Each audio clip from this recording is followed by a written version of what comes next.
Welcome to AP today news. Srikakulam Arasavalli అభివృద్ధికి శారదాపీఠం ఎప్పుడు ముందుంటుందని విశాఖ శారదాపీఠ ఉత్తరాధికారి సాత్మ నందేంద్ర సరస్వతి అన్నారు.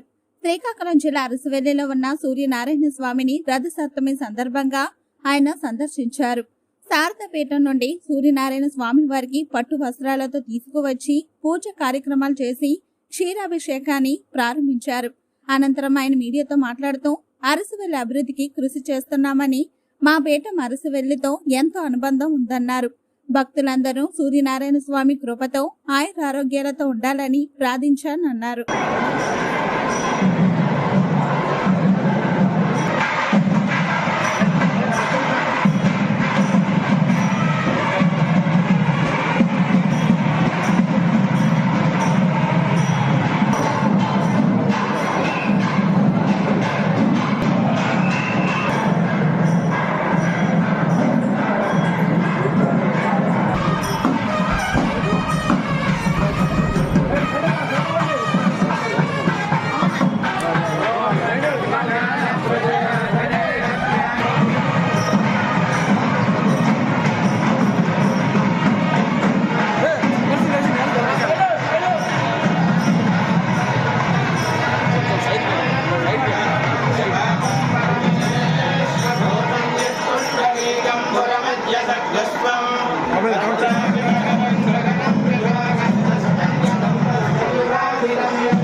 कुछ पावर चले बाकी के सौ पावर चल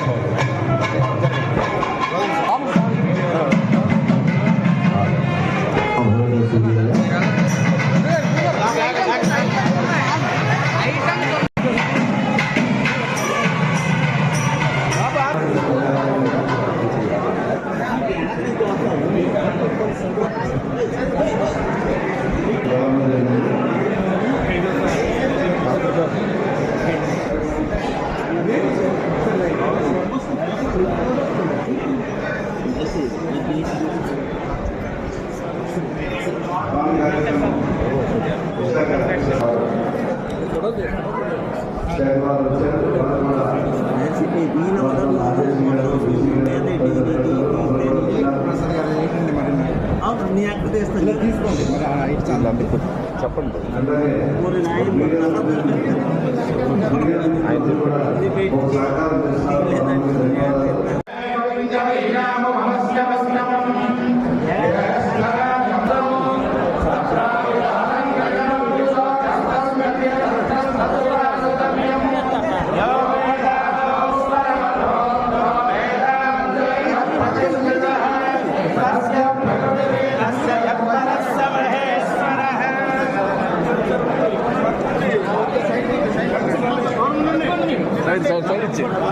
సెక్యూరిటీ సార్, మీడియా వాళ్ళు కొంచెం సహకరించాలి.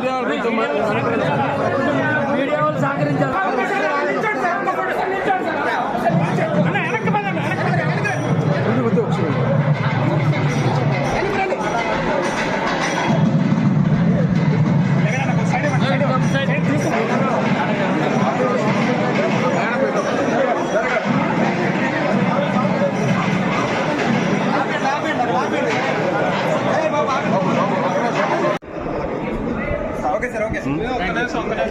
కరుణా కటాక్షాలు అందిస్తాడని నమ్మకంతో ప్రపంచంలోనే ఏకైక క్షేత్రమైనటువంటి సూర్యనారాయణ స్వామి క్షేత్రాన్ని దర్శనం చేయడం జరిగింది. ఎంతో కాలంగా విశాఖ శ్రీ శారదాపీఠం ఈ రథసప్తమి వేడుకల్ని ఈ అరసవల్లి క్షేత్రంలో ప్రారంభించడం, మా పీఠం ద్వారానే క్షీరాభిషేకం సూర్య భగవానికి చేసుకుని పట్టు వస్త్రాలు పీఠం నుంచి సమర్పించడం అనేది ఆనవాయితీగా వస్తుంది. సప్త సప్త సప్తద్వీప వసుంధర సప్తార్క అని శ్లోకము. ఈ శ్లోకానికి అర్థం ఏమంటే, ఎవరైతే అర్క పీతపత్రం అంటే తెల్ల జిల్లేడు ఆకు నెత్తి మీద పెట్టుకుని రేగిపండు ఒక నాణెము పెట్టుకుని స్నానం ఆచరిస్తారో వారికి సూర్య భగవానుడు సకల సిద్ధిల్ని కలిగిస్తాడు. అలాగే ఈ రోజే ఆంజనేయ స్వామి సూర్య భగవాను దగ్గర విద్యాభ్యాసం చేయడం, అదే ఒక సంవత్సరం తరువాత ఇదే రథసప్తమి నాడు విద్యాభ్యాసం పూర్తి చేయడం అంటే సమస్త విద్యలకి అధిష్టాన దేవత అయినటువంటి సూర్య భగవానుడు ఎవరు చిన్నపిల్లల దగ్గర నుంచి పెద్దవారి వరకు ఆరోగ్యము, విద్య, ఐశ్వర్యము అన్ని కూడా సూర్య భగవానుడు కలిగిస్తాడు. మా గురువులు శ్రీ శ్రీ శ్రీ స్వరూపానందేంద్ర సరస్వతి మహాస్వామి వారు ప్రతి సంవత్సరము ఈ సంప్రదాయాన్ని అనుసరిస్తూ ఉన్నారు. ఈ సంవత్సరము ఈ భాగ్యాన్ని మాకు కలిగించారు. మేము ఈరోజు సూర్య భగవానికి భక్తి వస్త్రాలు పీఠరించి అలాగే ప్రప్రథమంగా క్షీరాభిషేకం చేయడం మాకు ఎంతో ఆనందాన్ని, సంతోషాన్ని ఇచ్చింది.